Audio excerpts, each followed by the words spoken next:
Okay, let's look at starting up Perforce in Unreal for the first time.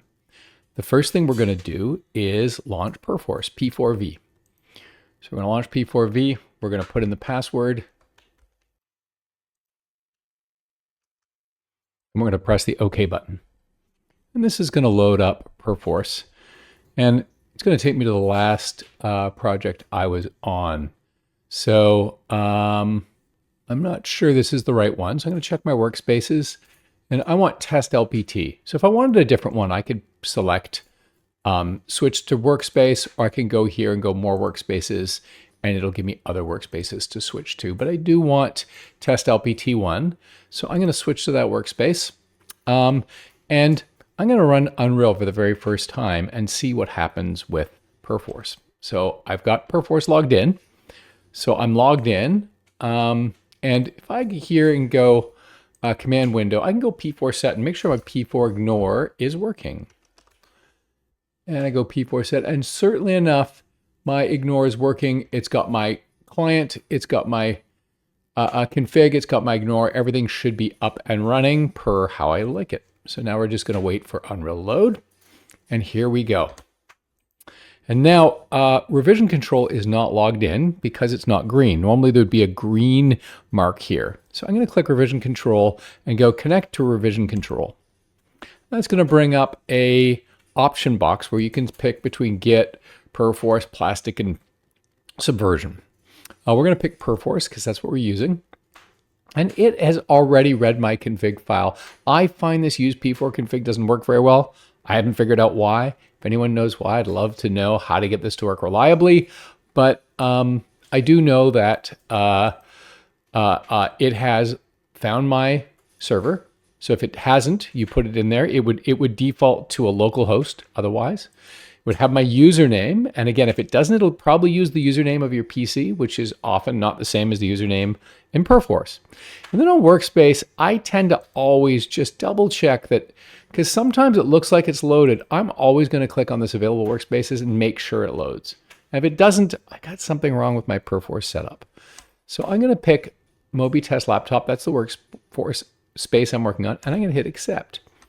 And now I get a green revision control, and I've got Perforce up and running. Now if I press save, I don't think it's actually done anything to submit. So if I submit content, it's going to say there's nothing to submit because it really didn't do anything. It just connected to Perforce. And that's saved to my local save folder. So if I delete my save folder, I'll lose that information. So what ends up happening then is next time, if I don't run a different game and I run this project, it's just going to log into Perforce for me automatically. So I'm going to boot it up and come in here, and I've got revision control. And if I go here, it's a good habit to always go change revision control settings and just make sure that it's actually seeing it. I have seen it where it lists everything correctly, but it's not finding that workspace even though it's written down. And this is the only way I know for sure it's working. So most of the time this should do. Now there's one other thing I like in my workflow. There's nothing worse than doing a whole bunch of work and then going to save it and then find out that someone else has it checked out and you can't save that file. I will talk in a future video about how we can get around that. But I prefer as a workflow to use one of their settings. It's in, I believe it's in editor preferences, which again saves locally. No one else in the project will get this. It's just for you. And essentially we want to go automatically checking. So automatically check out on asset modification. So this, if I've got this set to true, it's going to automatically check out a file as soon as I modify it, which is kind of what I want. I'll see if I can give you an example. I create a blueprint here. So if I go into my content folder, no, that's an engine. If I go to my content folder here, and then I'm going to create a new folder, call it blueprints.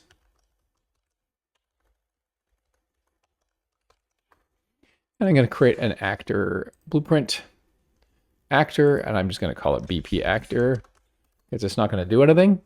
And now it's got a question mark, and I'm just going to save it and check it in to submit it to the server. So this is added BP actor. So this will make it writable again. So it's no longer checked out. It's added to the server, that question mark and plus. So the question mark is the Perforce server doesn't know about it. The plus is Perforce wants to add it. And when it goes away, that means it's submitted.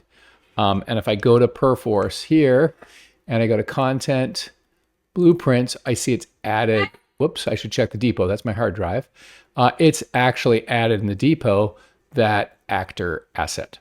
So what that setting does is if I go in here and then I go to make a change in my blueprint, so I go to the event graph and I add a get actor location node, it checks out the file. Notice that red X? That means that it has checked out that file. And if it couldn't check it out, it would give me a warning saying it couldn't. So I like to know that a file is checked out because I don't always look to see if it's available for editing, and I get into that trouble. So really, that's all there is to setting up Perforce. Yeah, I will see you in the next video.